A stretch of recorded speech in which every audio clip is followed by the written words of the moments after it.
बिस्मिल्लाहिर्रहमानिर्रहीम। अस्सलाम वालेकुम। आप सब व्यूअर्स का वेलकम करती हूँ अपने किचन में एक न्यू रेसिपी के साथ। व्यूअर्स, महंगाई के दौर में सिर्फ़ और सिर्फ 30 रुपए में हम ढेरों सारी आलू की टिक्कियाँ घर पर तैयार कर सकते हैं। इसकी रेसिपी शेयर करूँगी आपके साथ, तो बिस्मिल्लाह करके करते हैं आज की रेसिपी शुरू। यहाँ पर तकरीबन 5 अदद मैंने आलू लिए थे, उनको अच्छे से वॉश करके बॉईल कर लिया था। एक आलू मैशर की मदद से इसको अच्छी तरह से मैश कर लेंगे। एक मीडियम चॉप किया हुआ प्याज शामिल किया था। 2 से 3 बारीक कटी हुई हरी मिर्चें, बारीक कटा हुआ पुदीना। इससे हमारी टिक्कियों का टेस्ट बहुत ही लाजवाब होता है। 1 मुट्ठी बारीक कटा हुआ हरा धनिया।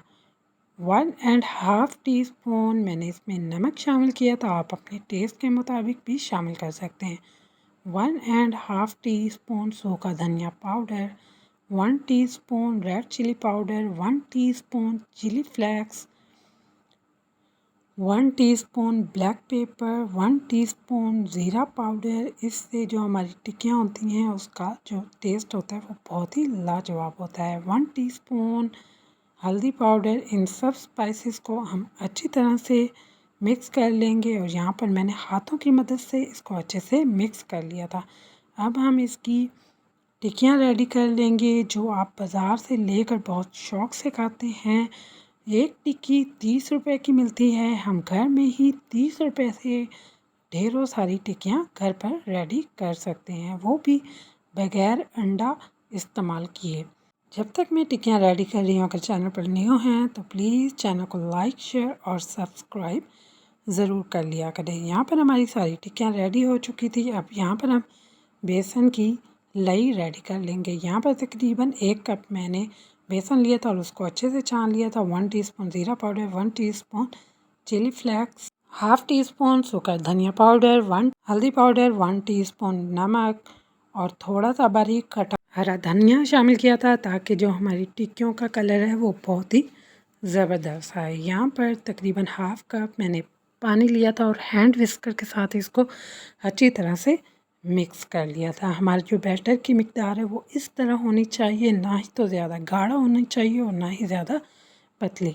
यहाँ पर मुझे थोड़ा सा गाढ़ा लग रहा था, इसलिए 2 से 3 टेबलस्पून मैंने और पानी शामिल कर दिया था। यहाँ पर हमारी बेसन की लई रेडी हो चुकी थी। हम अपनी टिक्कियों को अच्छे से फ्राई कर लेंगे। आपने इस तरह बेसन में इसको डिप करना है और हम इसको शामिल कर देंगे गर्मा गर्म तेल में। इसी तरह से मैंने सारी की सारी टिक्कियाँ गर्मा गर्म तेल में शामिल कर दी थी। एक साइड से मैंने इसको तकरीबन 2 से 3 मिनट के लिए मीडियम आंच पर डीप फ्राई होने दिया था और दूसरी साइड से भी इसको हम 2 से 3 मिनट के लिए अच्छे से डीप फ्राई कर लेंगे, ताकि हमारी आलू की टिक्कियाँ बाहर से क्रिस्पी हो जाएं और इनमें अच्छा सा गोल्डन ब्राउन कलर आ जाए। यहाँ पर हमारी ज़बरदस्त आलू की टिक्कियाँ रेडी हो चुकी थी। यही आलू की टिक्कियाँ होती हैं जिसको इंडियन ज़्यादातर वड़ा पाव में इस्तेमाल करते हैं। आप भी इसको बनाकर घर पे ज़बरदस्त वड़ा पाव यानी कि आलू की टिक्की वाला बर्गर घर पे रेडी कर सकते हैं। Thank you watching my video.